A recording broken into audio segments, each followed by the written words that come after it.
because there are a couple things with the Republican Party that all of us at the grassroots neighborhood community level need to start working on.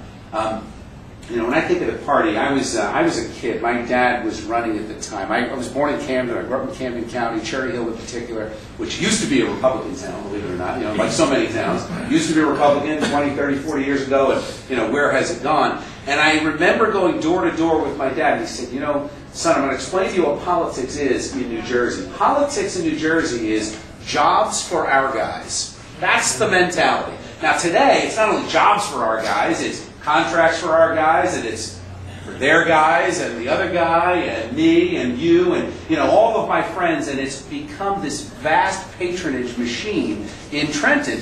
And as a party, what we've got to do is a better job of looking for candidates and campaigns that want to run for the right reasons. You know, we hear a lot of this out there. Running for the right reasons. Why do you run for office? You know, you run for office because you want to be a public servant. You run for office because you want to serve the public, you want to protect commerce, you want to help people build businesses and live their lives and educate their kids. And you know, I'm one of those folks, and I suspect all of you are, that I've dug in my heels and I'm not moving. I grew up in New Jersey, I'm here, I decided to build my business and raise my family here. So for me, it's got to change. And it starts by running the right people for office. You know, the second thing is we have this tendency in the Republican Party to look for the knight in shining armor that's going to come riding over the hill and slay this Democratic dragon that has become our state budget. Well, we've been trying this for a long time now. And let's just take the recent history. Go back to 2001. In 2001, in 2002, in 05 and 06, we ran candidates for statewide office at the expense of helping the local level. And what happened? Well, we lost. We're 0 for 4 in those races. Now you might say we didn't run the best candidates. I don't know. You know what? No candidate is perfect. But the point is that even if we get that person elected at the top, you've got this whole underbelly of the state at the municipal level, at the legislative level that needs to be fixed first. So I'm one of these folks that believes you've got to build this thing from the ground up. But the third thing with the party is consistent messaging. And I said earlier, it took Joe the plumber to articulate that taxes are going to go up under Obama and they're going to go down under McCain. Now, if he can just get that message honed over the course of the next 2 weeks, I think we're going to be in pretty good shape. Even the New York Times today, you guys see the New York Times this morning? New York Times today had an article talking about Joe the plumber's taxes and how Joe the plumber will pay less taxes, go figure, under a McCain administration than he would under an Obama administration. So if the New York Times got it from this little quip with Joe the plumber, we've got an opportunity now, but that message has got to get out there. We've got to separate ourselves as Republicans, that we are not part of that same perk patronage machine that's out there, that we actually believe in public service, we believe in good government, and we want to promote candidates that do that. Now that all ties into what John Crowley and I are doing with our new organization.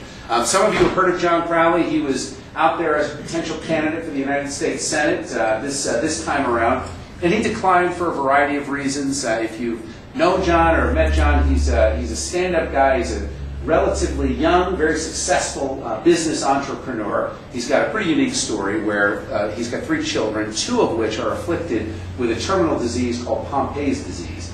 And this inspired him to actually launch a biotech company to search for a cure. Because at the time, excuse me, at the time that his children were diagnosed, there were no treatments, there was no cure. This was what was known in government as an orphan disease, meaning there weren't enough people that had diseases like this to actually qualify for any kind of research or funding. So John went out and mortgaged his house, quit his job, raised money from his business contacts and the folks that he went to law school and business school, and he's now on the 3rd biotech company that he started to search for a cure for this terrible disease. And the good news is, now his children were not expecting to live past their 2nd birthday.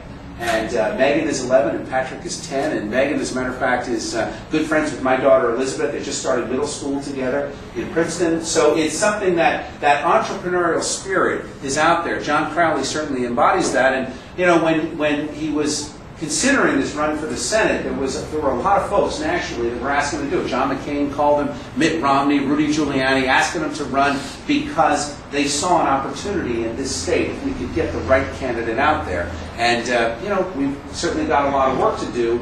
But what John wanted to do was he said, you know, it's not the right time for me to run for the U.S. Senate, so I want to channel this passion for public service somewhere else. So we started this organization called Building the New Majority.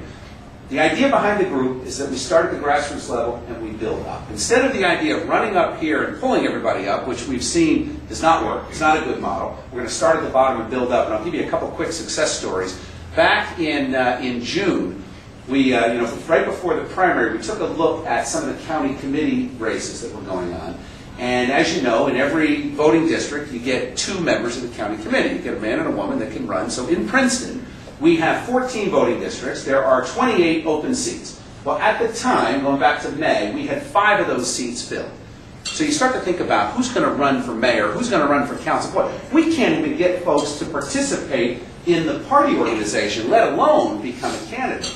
So we organized a grassroots write-in campaign, got the voter list, and with our volunteers, many in high school, some in college, we called through the list and identified an additional 6 people that agreed to a write-in campaign. We got on the write-in votes, and we went from 5 to 11. Now, I know that doesn't set the world on fire, another 6 activists, but what it showed was a little bit of elbow grease, a little bit of hard work, a little bit of sweat equity put into this effort, and you can actually change a town like Princeton, which 12 years ago had a Republican mayor. But boy, to look at it today, you'd never know that that was the case. When my wife and I moved to Princeton, we live on Ewing Street. Now, Ewing Street's a pretty big street. It's got a couple hundred families that live on this street. Turned out we were the only 2 registered Republicans on the entire street. And here's what made it worse. We bought the house from the last 2 registered Republicans. So, just to put it in perspective, I know what it's like to live behind that blue curtain in New Jersey. And the only way to address that is to say, who's going to get involved on my block? And then who's going to get involved in the greater neighborhood? And then who's going to run for township committee and mayor and state assembly and state senate? So when we look at some of the good candidates that are out there running in some of these very, very tough districts, we think we can be competitive in the 15th district, but boy, it's going to take a long time. It's going to take some building. So what are we doing? Well, we were fortunate enough with our new organization to raise $75,000 in our first few weeks when we opened the doors, $50,000 of which came from one day where we had an event at John Crowley's home, raised $52,000, and we are now able to target 18 different races across the state in 12 different counties. So we've got a decent reach across the county, and I want to briefly introduce, I know you probably know him, but Matt Mowers is here, and Matt is the former executive director of the Bergen County Republican Party, and we're very happy. He was almost the future executive director of a number of county parties that wanted him. We were fortunate enough to snatch him up before he got recruited by them. And what Matt is doing, he's been pretty busy in the last few weeks, delivering signs and running around from county to county. We've got races in Pittsgrove, out in Salem County, in Pennsville, and Cumberland County, all the way up to Bloomingdale up here. And it's all about helping candidates go door to door, pay for some of these mailings. And people think, and they look at the John Corzine model, and they say, oh, well, John Corzine came in and he writes a $30,000 check to every county, and we need that on the Republican side. Folks, we don't need that on the Republican side. That's not going to get, it's not about more money going toward this. It's about fixing what we've got. This engine's got to be fixed first before we can say that funding is going to be the only answer. We have played in some of these races to the tune of $500. Man, $500. What is that going to do for a race? Well, you know what? In many of these municipal races, that's about 1/3 of the total budget. Because all they're really trying to do is get enough flyers to send some volunteers door to door and get that message out one at a time. Scott was gracious enough to mention that, yes, I ran, and I appreciate the compliment, back in 2004 against Rush Holt. And I already painted the picture of what Princeton is like, so you can imagine what this 12th district is like. 17% registered Republicans across the 12th district. So when I decided to run for Congress, I went down to Washington, like you're supposed to do, right? You go and talk to the National Party, talk to the Congressional Committee, and I said, hey, I'm thinking about running against Rush Holt. After they stopped laughing, they said, all right, well, here's the thing. You're in New Jersey, and, there's just no chance. So not only are we not going to help you, but keep your day job. It's just not the right time to do this. So I thought, I'm pretty determined. I'm pretty persistent. So my wife might call it stubborn. So I decided I'm going to run anyway, and I did. And what happened was, right after Labor Day, we're about 6 weeks out from the election, we took a poll. And we took the poll, and there I was at 21% of the vote. And, Rush had his numbers, and wow, these experts were right. Here I was thinking a little bit positive. Thinking, well, 17% Republicans, I'm at 20%. All right, maybe I'm doing all right.